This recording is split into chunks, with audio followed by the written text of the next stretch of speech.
Bonjour à toutes et à tous, bienvenue sur AirPod, le podcast de la Société française d'anesthésie et réanimation.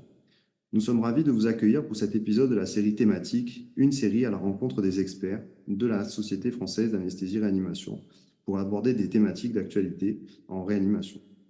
Nous mettons à l'honneur aujourd'hui le professeur Orly Aguet pour parler de l'enfant traumatisé. Bonjour professeur. Bonjour à tous et à toutes. Donc, en effet, aujourd'hui, on me donne l'opportunité de parler de l'enfant traumatisé. Alors, je vais axer mon topo sur l'enfant traumatisé grave. Je laisse de côté la traumatologie, on va dire bénigne, la bobologie, vraiment pour axer sur ce qu'on appelle volontiers le polytrauma, même si parfois il n'y a pas besoin d'être polytraumatisé pour avoir un traumatisme grave.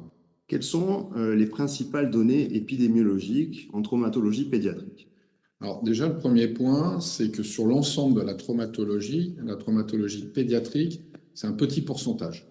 Ça représente globalement 10% de l'ensemble de la traumatologie. La seconde chose, c'est que certes, donc en valeur relative, c'est pas très important, mais en valeur absolue, c'est important. Pourquoi ? Parce que ça représente en gros la première cause de mortalité infantile chez l'enfant de plus de 1 an. Et donc la première cause aussi d'années de vie perdues si on mesure comme ça l'impact. Ça, c'est un point, je pense, majeur à avoir à l'esprit en matière d'épidémio. La deuxième chose, c'est que pour des mécanismes lésionnels, on va dire comparables à ceux de l'adulte, c'est-à-dire les accidents de la voie publique, les défenestrations, bien, les lésions auxquelles on est confronté sont assez différentes. En tout cas, une chose est certaine, le traumatisme crânien est régulièrement au premier plan. Toutes les séries montrent qu'on observe dans 80 à 90% des traumatismes graves de l'enfant.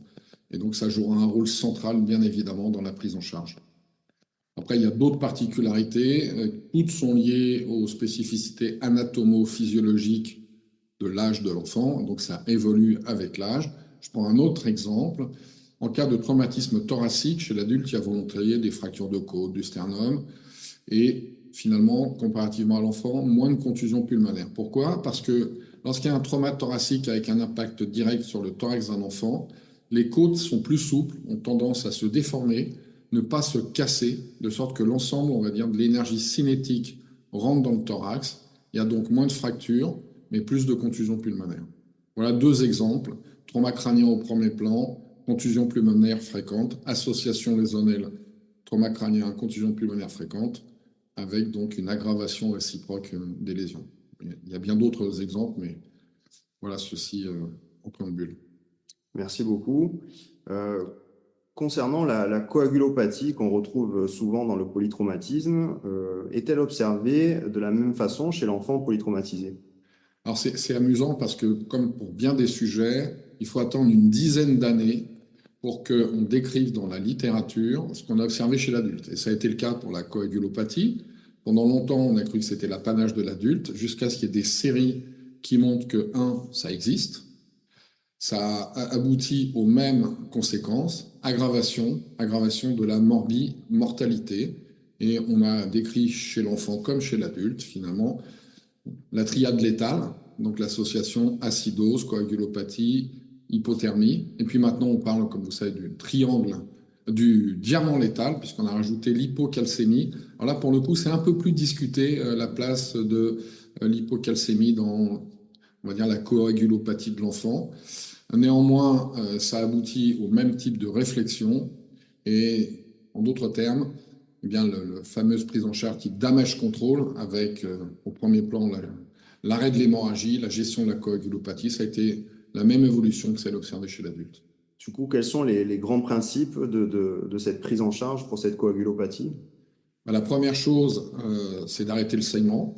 Donc on a développé des garrots adaptés à l'âge des enfants. Évidemment, on ne peut pas utiliser les mêmes tailles. Donc il y en a maintenant qui sont disponibles sur le marché. Les plus simples, c'est les garrots tactiques, mais il y en a aussi pour lesquels on peut mesurer la pression. La seconde chose, c'est de limiter l'hémodilution. C'est-à-dire que, évidemment, quand un malade saigne, pendant longtemps, on l'a rempli.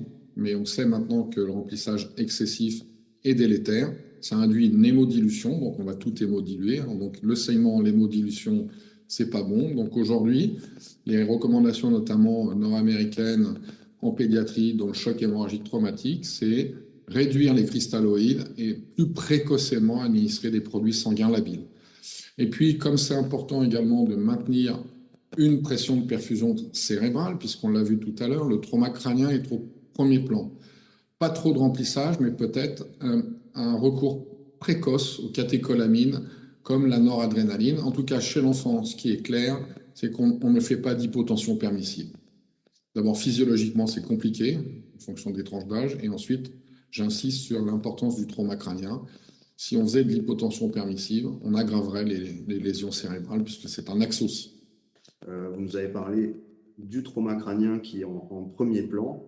Et donc, quels sont les grands principes de prise en charge de cette défaillance neurologique chez les enfants? Donc en effet, hein, on insiste beaucoup là-dessus, toutes les séries le montrent, le trauma crânien est au premier plan. Donc un point partagé avec l'adulte, c'est la lutte contre les axos, les agressions cérébrales secondaires d'origine systémique. Premièrement, l'hypotension, hein, c'est en gros, ça multiplie la mortalité par 3, hein, tout épisode hypotensif.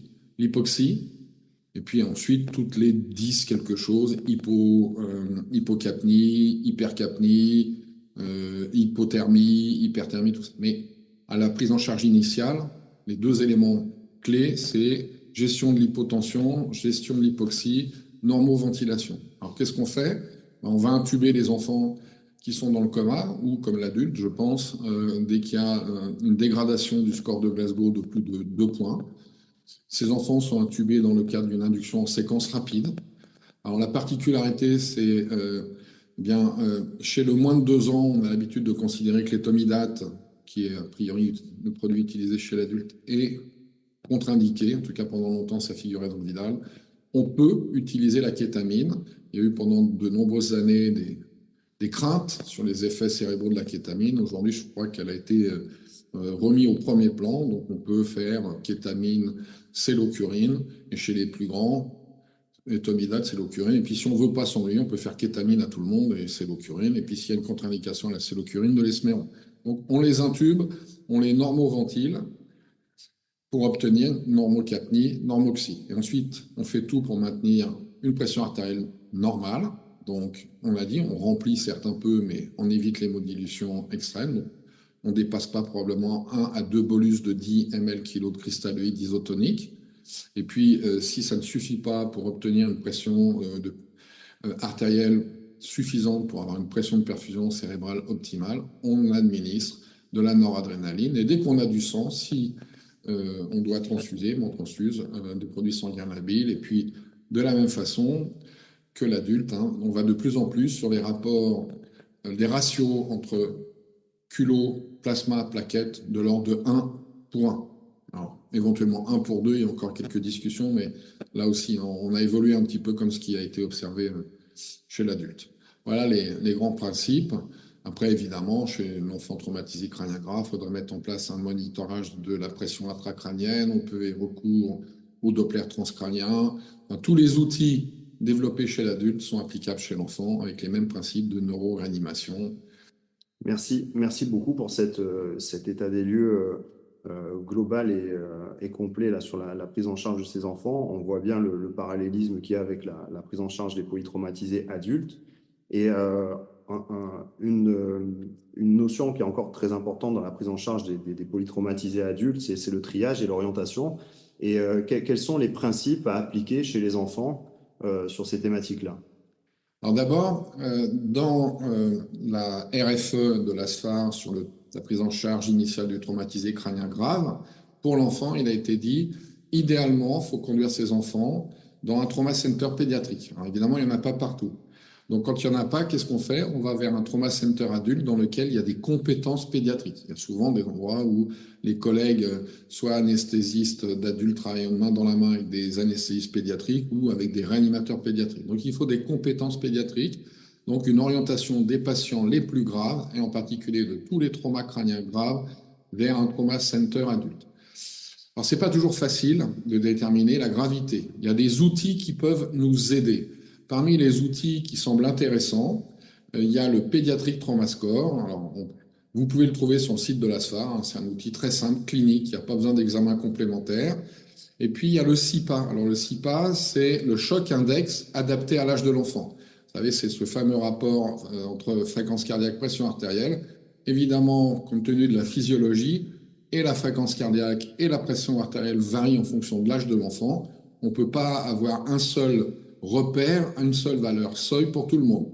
Donc là, on les trouve dans la littérature, les différents repères en fonction des tranches d'âge. Mais c'est deux outils cliniques simples qui peuvent nous laisser décider de quelle orientation le trauma center finalement ou les urgences du secteur en fonction des réseaux, parce que ce qui est important aussi, c'est de travailler dans le cadre d'un réseau qui a été organisé sous l'égide en général de l'Agence régionale de santé. Si ce n'est pas fait, il faut absolument le faire. Un grand merci, professeur Orliaguet, pour toutes ces notions essentielles. Merci beaucoup pour votre Est-ce participation. que je peux encore ajouter un mot? Évidemment. Il y a quelque chose que j'ai oublié de citer dans la prise en charge, c'est le damage control surgery. Évidemment, nos collègues chirurgiens ou parfois radiologues, hein, c'est-à-dire ça existe aussi l'embolisation des lésions qui saignent et qui mettent nos patients en choc hémorragique. Bien, comme pour l'adulte, c'est les mêmes principes. Chirurgie qui doit être courte, idéalement moins d'une heure, même si c'est pas toujours facile, pour faire l'aérostase, l'hémostase, la coprostase. Et puis dans certaines indications, l'embolisation. La difficulté, c'est d'avoir des personnels, des radiologues compétents pour emboliser des enfants. Et ça, c'est peut-être parfois un peu plus difficile pour les avoir sous la main, entre guillemets. Mais en tout cas, les principes, damage control, resuscitation, on en a parlé, et damage control surgery, j'élargis à la radio-embolisation de ces patients. Voilà ce que je voulais citer également, parce qu'on travaille main dans la main, c'est vraiment des prises en charge en équipe, hein, évidemment. Ben, un grand merci, un grand merci. Merci à vous aussi pour votre écoute. Vous retrouverez l'intégralité de nos épisodes sur toutes les plateformes de podcast et surtout, pensez à vous abonner. Merci, au revoir. Au revoir, merci à tous.